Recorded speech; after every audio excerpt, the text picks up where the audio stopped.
Bonne année, bonne santé et j'espère vraiment que 2021 vous apportera les résultats et le bonheur que vous attendez. J'espère que vous avez pu passer les fêtes avec vos proches, que tout s'est bien passé pour vous, car si on se fie uniquement aux résultats de CoinMarketCap, on peut déjà dire que 2021 démarre sur les chapeaux de roue.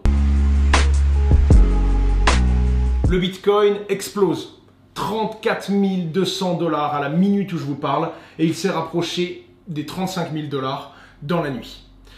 Ce qu'il faut comprendre encore plus, c'est qu'aujourd'hui on est le 4 décembre, c'est-à-dire qu'il y a 12 ans jour pour jour, le tout premier bloc et donc la toute première transaction de Bitcoin était émise. Ça fait maintenant 12 ans et donc Bitcoin fête son anniversaire et on peut dire qu'il le fête plutôt bien. Quelle conclusion tirer d'un marché qui décolle? Un Ether qui se réveille également puisqu'il est à 820 $, mais encore bien loin du top qu'il avait touché en 2017, puisque l'Ether, lui, avait touché les 1200 $. Et alors que Bitcoin est déjà bien loin de son record de 2017, Ethereum, lui, pourrait très bien l'atteindre dans les prochaines semaines. Je vais vous donner mon point de vue sur ce marché aujourd'hui, et surtout, je vais m'adresser aux plus débutants, qui commencent probablement par entendre parler du Bitcoin à la télé, et qui se demandent est-ce que c'est le bon moment d'en acheter? Eh bien en réalité ça va dépendre des gens, ça va dépendre de leur capacité à trouver le bon point de sortie, car je le rappelle, c'est bien beau d'acheter du Bitcoin, mais même s'il prend de la valeur, vous pouvez vous retrouver perdant si vous ne savez pas quand le vendre. Et c'est ça qui va être très important et très déterminant. Je terminerai également cette vidéo par vous donner un petit hashtag à mettre dans la description pour me poser toutes vos questions. La prochaine vidéo que je ferai sur ma chaîne, ce sera un Ask Me Anything dans lequel je répondrai à toutes les questions de la communauté pour démarrer 2021. Un rapide débrief des marchés, on commence tout de suite. On a donc un marché des crypto-monnaies qui est venu toucher les 900 milliards de dollars, un record absolu jusqu'à présent, puisque même en 2017, on était très loin de ce genre de résultat. Pour l'instant, c'est le Bitcoin qui cannibalise toute la croissance du marché. D'ailleurs, sa dominance n'a pas été aussi haute depuis très longtemps, puisque le Bitcoin représente 74% de la valeur de toutes les crypto-monnaies référencées sur CoinMarketCap. Et c'est en partie pour ça que pas mal d'autres grosses crypto-monnaies, comme Ether, décollent beaucoup moins.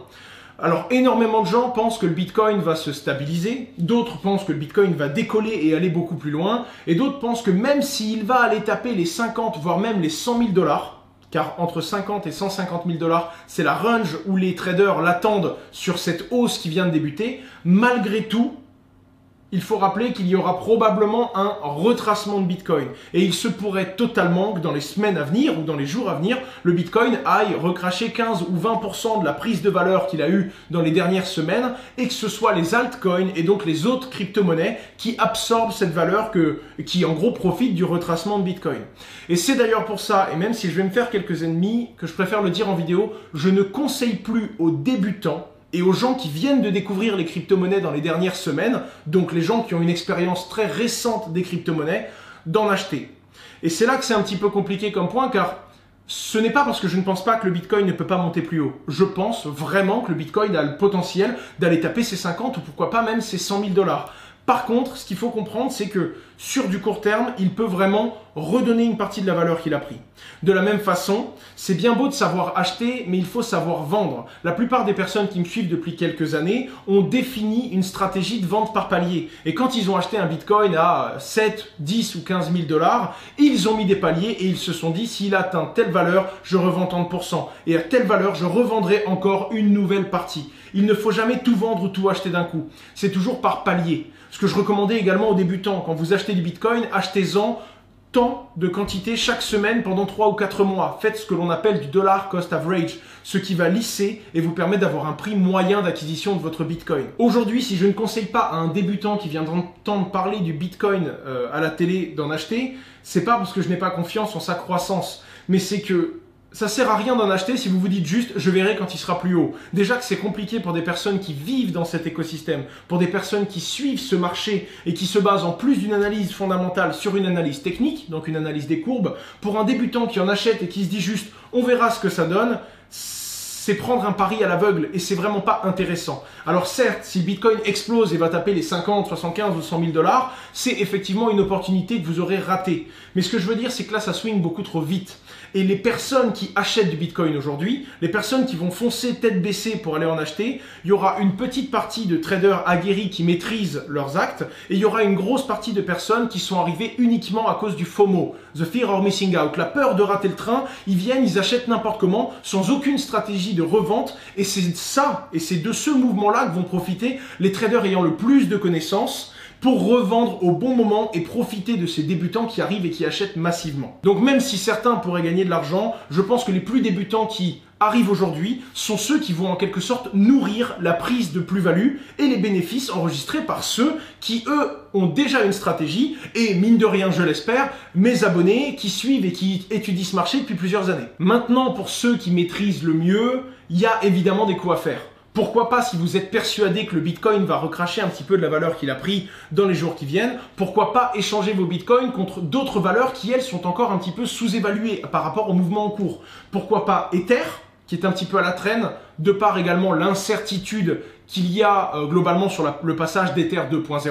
Je vous mets ma vidéo sur Ether 2.0 pour ceux qui ne savent pas du tout quelle est la grosse transformation que va connaître le réseau Ether, mais également le fait que les premiers contrats futurs devraient être listés sur Ether mi-février. Je rappelle que la toute première fois qu'on avait vu des contrats futurs sur une crypto-monnaie, c'était en 2017 et c'était sur Bitcoin. Eh bien, Ether va passer dans le même cycle et va découvrir le même listing, on va dire, dans les semaines qui viennent. Attention cependant à ne pas foncer partout. Là, il faut bien comprendre qu'on est vraiment dans du sentiment. C'est-à-dire que le Bitcoin n'a plus de limite. Globalement, il n'a plus de résistance. Évidemment, il y a toujours un top qui a été touché dans les heures précédentes. Mais ce que je veux dire, c'est qu'on est dans une zone sans track record. Le Bitcoin n'a jamais été aux alentours des 34-35 000 $ comme il est aujourd'hui. Et donc, bien qu'on peut définir des stratégies, et c'est l'objectif de la plupart des traders, il est toujours très difficile de savoir ce qui va se passer, étant donné qu'on arrive dans une zone de no man's land et qu'on n'a aucun historique pour étudier les comportements présents du Bitcoin. Soyez donc raisonnable, rappelez-vous vos erreurs de débutant. Si ça vous suffit pas, rappelez-vous les miennes. Sachez que j'en ai fait suffisamment pour en faire un cas d'étude. Et je pense qu'il faut être capable de se détacher de tout ça. Ça va être très très dur, mais le moment qui va arriver et qui va être complexe, ça va être le moment de revente. Je vois déjà certains traders qui sont rentrés les plus tôt reprendre une partie de leurs bénéfices et liquider aujourd'hui. Encore une fois, on ne peut pas donner le même conseil à quelqu'un qui a acheté son Bitcoin à 3000 $ au début de la crise Covid et une personne qui, au contraire, vient d'acheter son Bitcoin il y a 2-3 semaines quand il était encore dans les eaux des 27 ou des 28 000 $. Et donc, ça va vraiment être en fonction de vous et de votre stratégie. Je n'en ai pas encore liquidé. Je pense que si je vendrai des Bitcoins, ce sera pour, on va dire, en partie alléger ma position et aller me réfugier dans d'autres monnaies, notamment pourquoi pas de l'Ether, mais dans l'objectif de guetter ce fameux retracement du Bitcoin qui me permettra ensuite de revenir sur Bitcoin en augmentant la quantité de jetons que j'ai, car si vous arrivez à en vendre à 34 000 $ et qu'il descend vers les 27-28 000 $, vous allez pouvoir en racheter plus pour le même montant. À noter malgré tout que certains traders ne sont pas du tout d'accord avec cette théorie. Pour certains autres traders, le Bitcoin va continuer son sprint, peut aller taper les 50 ou les 75 000 $, et si vous attendez de voir le Bitcoin perdre de la valeur, vous risquez de ne jamais pouvoir racheter du Bitcoin moins cher que son prix d'aujourd'hui. Donc ayez quand même ça en tête, et c'est pour ça que je vous le dis encore une fois, tout acheter ou tout vendre, c'est une bêtise. Il faut vendre par palier, et même si vous décidez de réfugier une partie de vos Bitcoins dans une autre crypto-monnaie, ne vendez pas tout. Vous vous mordrez beaucoup moins les lèvres si le Bitcoin continue sa course et continue d'exploser comme une fusée. Car là, très clairement, on peut le dire, son objectif c'est la lune et il a strictement aucun plafond de verre. En ce qui concerne la alt season, donc le fait que la plupart des crypto-monnaies se relèvent, on ne parlera pas du Ripple, qui est une question assez touchy depuis que la SEC traîne en justice Ripple tout simplement pour vente de titres non déclarés pour 1,7 milliard d'actifs. Vous l'avez bien vu, un Ripple s'est effondré, il est parti de 70 centimes de dollars et il est aujourd'hui à 23 centimes de dollars. Je suis incapable de me positionner là-dessus, déjà parce que je ne connais pas suffisamment le projet, parce qu'il ne m'intéresse pas et donc j'ai pas fait suffisamment de recherches. Mais énormément de gens posent la question. Car c'est vrai que si Ripple arrive à se blanchir de cette histoire, le token pourrait énormément reprendre de la valeur et tout de suite rejoindre toutes ces crypto-monnaies qui ont commencé à se valoriser depuis que le Bitcoin explose. A l'inverse, il se pourrait que Ripple ne se relève pas, étant donné que la plupart des plateformes, comme par exemple Bitfinex, ou encore Coinbase ont prévu ou l'ont déjà délisté de par cette incertitude légale dans laquelle se trouve le projet aujourd'hui. Je ne peux pas communiquer aussi rapidement que je le voudrais sur YouTube pour la simple et unique raison que quand les cours bougent, j'ai énormément de boulot, que ce soit à travers Just Mining, que ce soit à travers nos autres sociétés dans le monde de la crypto-monnaie ou simplement les réseaux sociaux. On essaye de répondre à un maximum de monde sur Facebook, Twitter, Instagram, Snapchat, mais c'est complètement de la folie. Vous êtes tellement nombreux à envoyer des messages et c'est impossible de gérer tous les messages privés qui arrivent. Donc on est vraiment désolé si on met des délais. Encore une fois, je le rappelle, ça sert à rien de nous dire s'il faut acheter ou vendre. À partir du moment où on ne le sait pas et où on n'a pas de boule de cristal, on n'oriente pas les gens sur le bon placement. Ce n'est pas notre job. En tout cas, si vous avez un problème technique, si vous avez une plateforme qui est buggée, si vous ne savez pas comment tirer ou si vous avez une incertitude avant d'investir sur une plateforme qui semble louche, là, on peut essayer de vous donner notre avis. Encore une fois, ça reste subjectif et c'est à vous de faire vos propres recherches. Je communique beaucoup plus rapidement sur Twitter, sur YouTube Community, donc l'onglet communauté de ma chaîne, ou encore sur Instagram, où je mets beaucoup de stories ou beaucoup de publications, tout simplement car c'est facile. Une publication, je peux la faire en 5 minutes. Une vidéo, c'est beaucoup plus complexe, il doit y avoir du montage derrière, et ça devient très très dur de communiquer au rythme de ce marché qui, en 4-5 heures, peut changer simplement de tendance, ou encore prendre 2 à 3 000 $ de valeur comme il l'a fait hier dans l'après-midi. Je compte sur vous pour ne pas envoyer les plus débutants dans un mur en leur disant achetez, ne réfléchissez pas, ou alors si vous le faites, occupez-vous bien d'eux et accompagnez-les également dans cette revente. Ça sert à rien de dire à quelqu'un d'acheter si vous ne lui mettez aucune barrière de sécurité, si vous ne lui expliquez pas qu'il peut revendre par palier et s'il n'a aucune stratégie de sortie.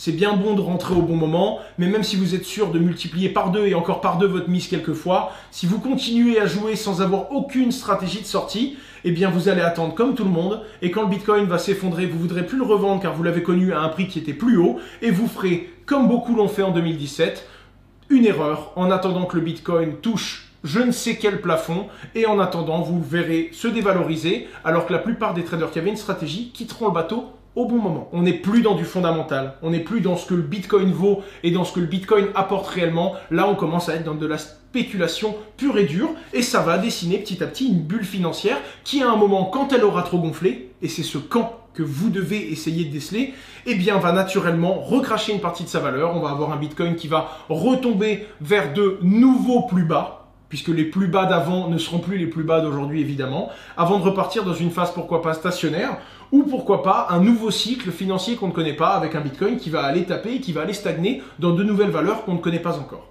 C'était Asher, j'espère que cette vidéo vous a plu. C'était surtout le but de vous passer un petit mot pour les fêtes. Je vous souhaite vraiment tout le bonheur et on va en avoir besoin dans cette année 2021. On n'est toujours pas sorti de cette crise sanitaire. Ça sourit à certains dans certains domaines et au contraire c'est très complexe pour d'autres. Je parle de tous les entrepreneurs qui me suivent, qui sont dans le domaine de la restauration, qui sont dans le domaine, on va dire, de tout ce qui va être vente physique en fait, puisque c'est ces marchés-là qui sont les plus touchés.